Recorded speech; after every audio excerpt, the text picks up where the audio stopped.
বঙ্গ TV ওই চুলখোলা বিয়াদব মেয়েটা, বেহাড্ডা মেয়েটা, এদিকে আমি দেহ ব্যবসায়ী ছাড়া ধরি না। আয়ো রুজিনা রহমানকে বলছে এটা আমাদের মুসলমানের ব্যাপার, আইনে কেন যাবেন, হ্যাঁ আর কি হবে বলে ফেলেছে, আপনার চ্যানেলে ও ক্ষমা চেয়ে নেবে। What is this? আইন আইনের পথে চলবে। কে বলেছে তোমাকে সেটেলমেন্ট করার জন্য? কে বলেছে তোমাকে লালবাজার থেকে তোমাকে আয়ো করেছে?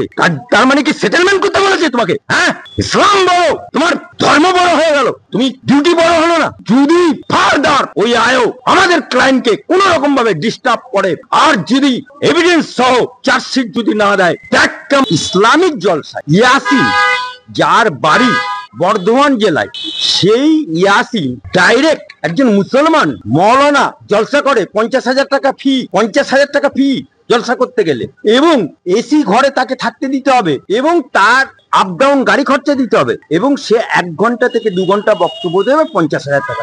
সেই লোকটি ইউটিউবার বঙ্গ টিভির কর্ণধার রুজিনা রহমানকে বলল যে চুল খুলে লিপস্টিক পরে রুজিনা রহমান সে নাকি দেহ ব্যবসায়ী, ডাইরেক্ট বলেছে। এই কারণে রুজিনা রহমান আমার হেয়ার স্ট্রিট থানায় এফআইআর করেছিল, হেয়ার স্ট্রিট থানা 0 ইয়েতে এফআইআর করে রেখে দিয়েছি, কোনো স্টেপ নেয়নি, উল্টে সেটা গোলসিট থানায় পাঠাই।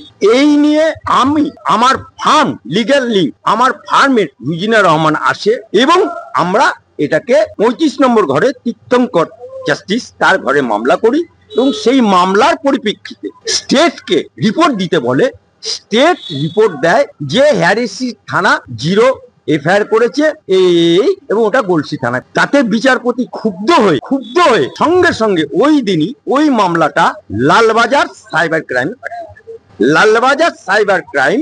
তারপরে মামলাটা চলে যাওয়ার পরে আমরা কপি সার্ভিস করেছিলাম, সেই কপি সার্ভিস লালবাজারে সাইবার ক্রাইমে যাওয়ার পরে রুজিনা রহমানকে ডেকে পাঠিয়েছিল।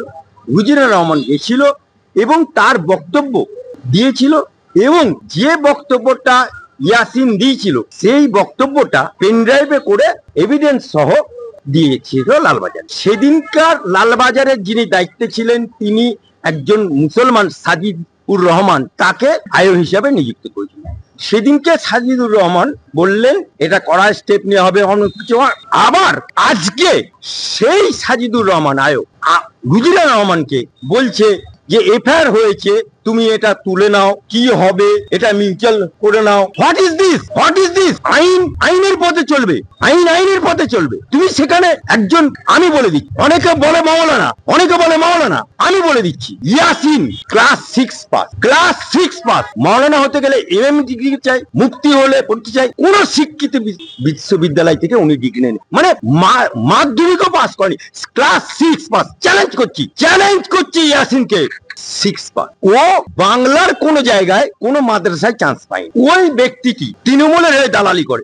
ওই ব্যক্তিটি গুজরাটে সেখানে একটি খারিজি মাদ্রাসাতে 30 পারা কোরআন পড়ে কোন সার্টিফিকেট না নিয়ে ওই কোরআনটা কমপ্লিট করলে, পুরো 30 পারা কমপ্লিট করলে একটা পাগড়ি দেয়, সেটাকে নিয়ে এসে সে বড় বড় লেকচার দেয়, জলসা করে, যার ফি নাকি 50।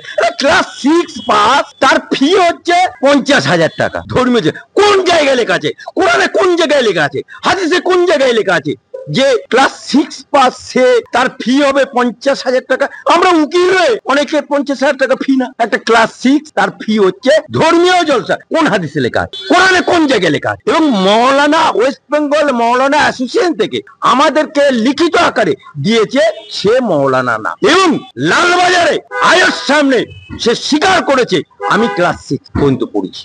তাহলে সে মৌলানা।